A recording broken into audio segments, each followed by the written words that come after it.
Lake Okeechobee may have reached its highest water level in 12 years, but a recent inspection by the Army Corps of Engineers shows there's no concerns or issues. For months, Lake Okeechobee's water level was quietly lowered under a fully approved plan. On the surface, nothing seemed unusual. The shoreline crept inward. The lake looked smaller, something Floridians had seen before. There were no emergency alerts, no dramatic headlines, no reason for alarm. But when cameras were placed close to the receding waterline and footage was compared day by day, something unsettling began to emerge. As the water pulled back, the lakebed didn't remain still. Dark patches appeared where open water once stretched. They expanded, shifted, and slowly drifted toward the remaining pools of water. Strange streaks formed across the exposed bottom, changing shape continuously, as if the ground itself was adjusting to the loss of something it had relied on for decades. At first, many assumed it was just drying mud. But when images were placed side by side, it became clear these shapes weren't fixed. An entire underlying layer appeared to be sliding, responding to the sudden absence of pressure that had held it in place for years. What made this impossible to ignore is where this was happening. Lake Okeechobee isn't just a lake. It sits at the heart of Florida's water system. What shifts here doesn't stay here. It connects directly to drinking water, agriculture, food prices, and the cost of living for millions of people. Suddenly, the question wasn't how much water had been removed. It was what had started moving underneath. The water didn't disappear because of a hurricane. There was no drought, no emergency declaration. On paper, this was a routine adjustment. Water level management carried out exactly as planned. But Lake Okeechobee is enormous.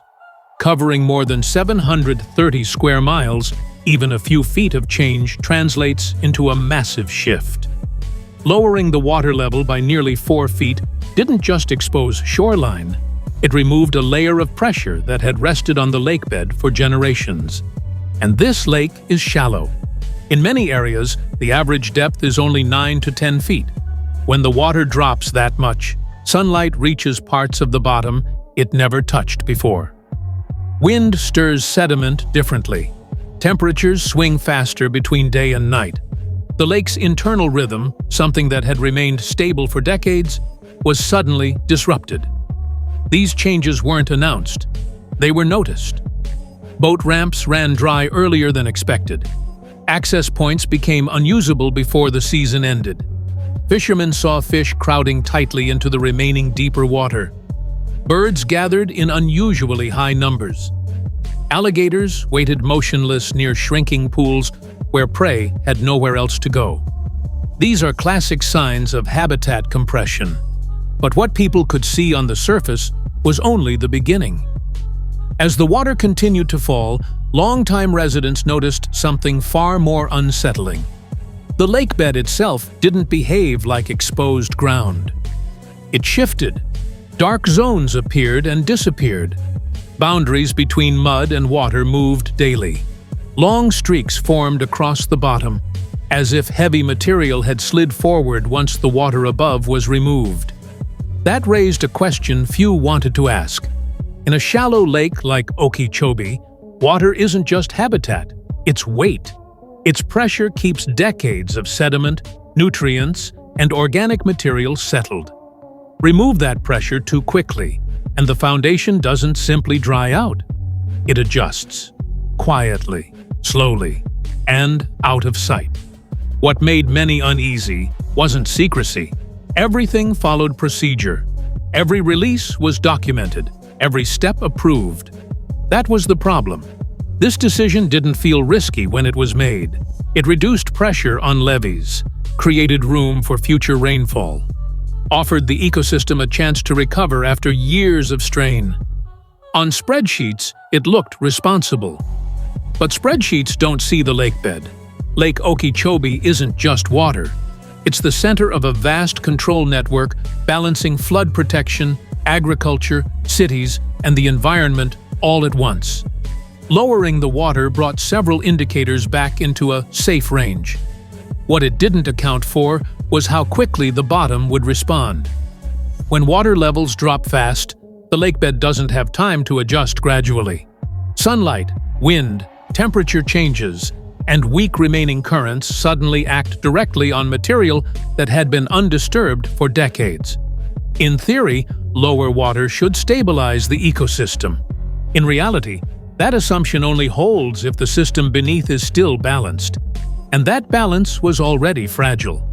When the footage began circulating, most people thought they were seeing ordinary exposure. Mud dries, cracks form, shapes change. But this wasn't cracking. The camera showed movement. In multiple locations miles apart, wide dark patches shifted from one day to the next.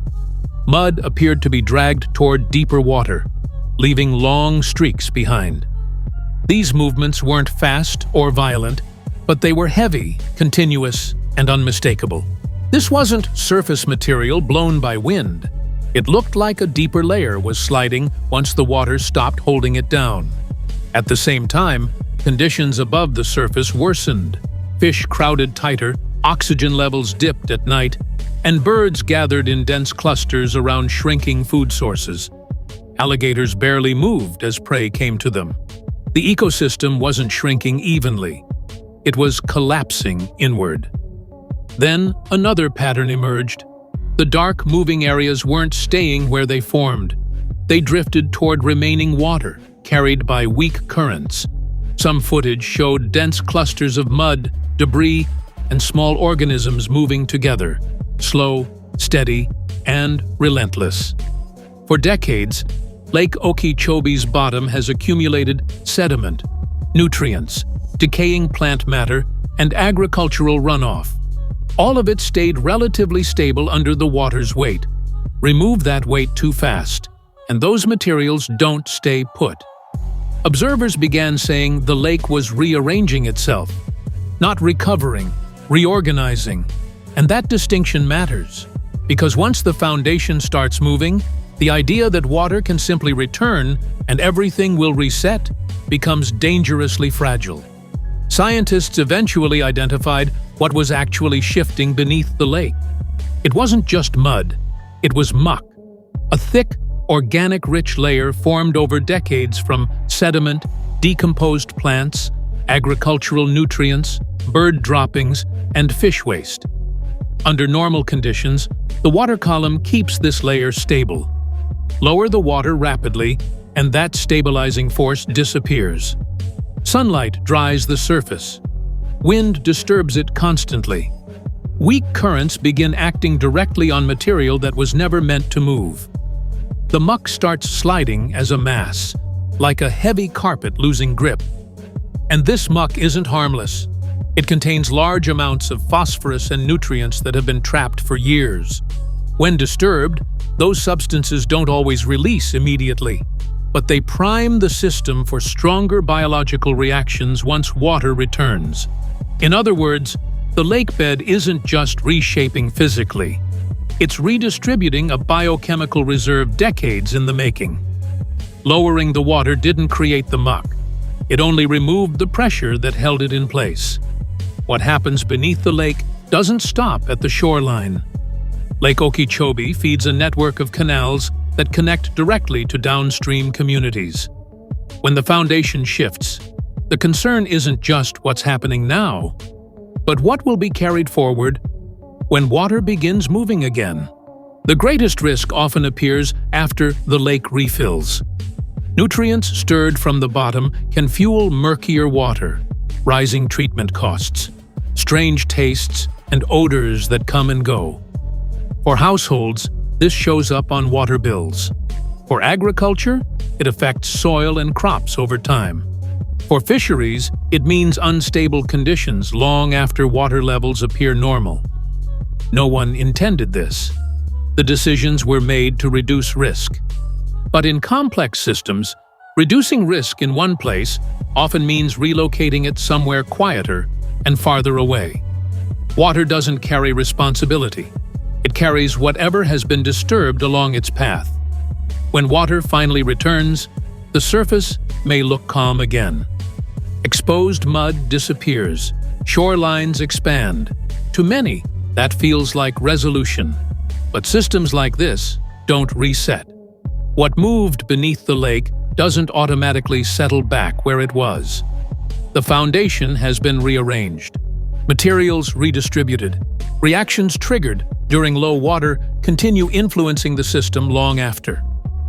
Lake Okeechobee stands out because it's large enough for cameras to catch the change.